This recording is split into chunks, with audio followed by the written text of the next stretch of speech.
Let me ask you something. Have you ever opened your banking app, looked at your balance, and even though nothing is technically wrong, your stomach still drops a little? Like, you got paid, rent's covered, bills are handled, there's money in savings, and somehow your brain still whispers, yeah, but what if it's not enough? That feeling, that tightness in your chest, that low-grade stress that never fully goes away, that's money anxiety. And here's the messed up part. It doesn't disappear when you make more. My name is Sam, and I spend way too much time thinking about why smart people who are doing fine financially still feel broke inside. If you're someone who earns decent money but still feels anxious every time you open your banking app, make sure to hit the subscribe button and give this video a thumbs up if this helps you out. Because today, we're not talking about budgeting hacks. We're talking about why you never feel financially safe. And I promise you, it's not because you're bad with money. Look, we've all been sold this idea. If I just hit that number, I'll relax. $10,000 saved, $100,000 salary, 6 figures, $1 million invested. Then I'll breathe. Here's the thing, that number moves every single time. You make 70K, you think 100K will fix it. You hit 100K, suddenly 150K sounds safer. You hit 150K, now you're comparing yourself to someone making 250K. It never ends. And it's not because you're greedy, it's because your brain adapts. Psychologists call it the hedonic treadmill. I call it the cool, now what effect. You don't feel safe when income goes up, you just reset your definition of normal. And now your lifestyle creeps up. Your rent goes up, your car gets nicer, vacations get upgraded. And guess what? The anxiety is still there. Here's what most people don't realize. Your brain does not care about wealth, it cares about survival. Back in the day, survival meant food, shelter, don't get eaten. Today, money equals survival. So your brain treats financial uncertainty like a physical threat. Let's say you have $20,000 saved. Your expenses are $3,000 a month. That's over 6 months covered. Financial planners would say you're solid, but your brain goes, okay, but what if I'm unemployed for a year? What if I get sick? What if the economy crashes? Notice something? It doesn't calculate probability, it jumps to worst-case scenario. Because worst case kept humans alive. So even when you're objectively okay, your nervous system doesn't care. Let's be honest, you don't compare yourself to people struggling, you compare yourself to people ahead of you. Your friend buys a house, someone on Instagram is in Greece, your coworker is trading options and crushing it. And now your perfectly fine life feels behind. Even if, statistically, you're above average.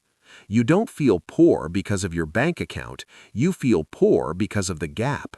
And that gap is always expanding because social media only shows highlight reels.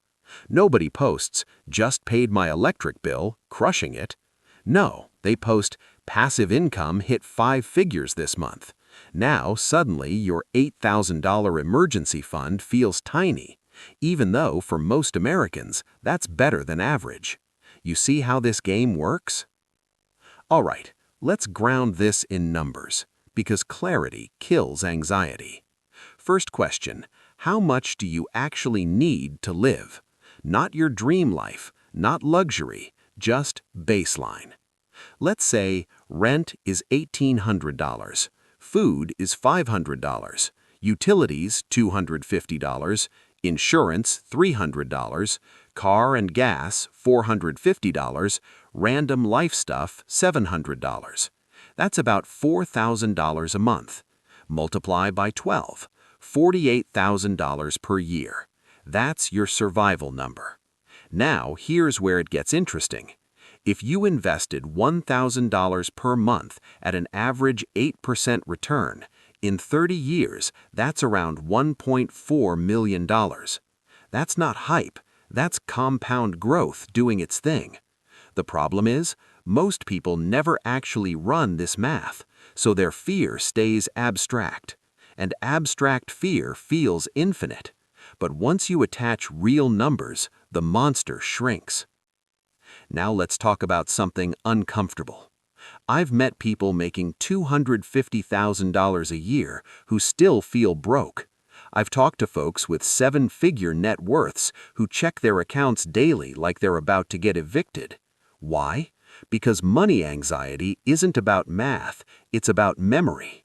If you grew up hearing, "We can't afford that," "If we don't pay this bill, we're in trouble," watching parents stress over money, your nervous system learned money equals instability.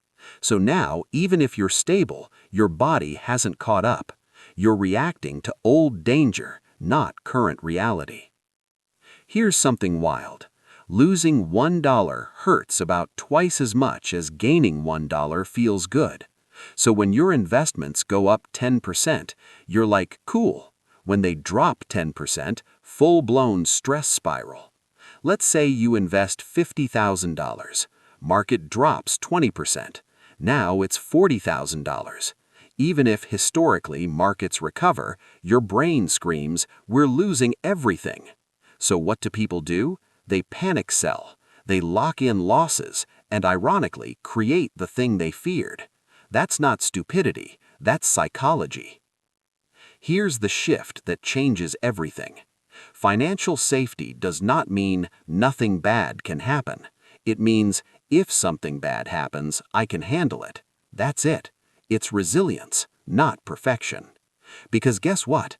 Even if you had $10 million, you could still worry about inflation, taxes, market crashes, health issues. There is no such thing as zero risk. So chasing absolute safety, that's a losing game. Let's get practical, not motivational fluff, real steps. First, build a 3 to 6 month emergency fund. If your expenses are $4,000 a month, you need $12K to $24K, not invested, cash.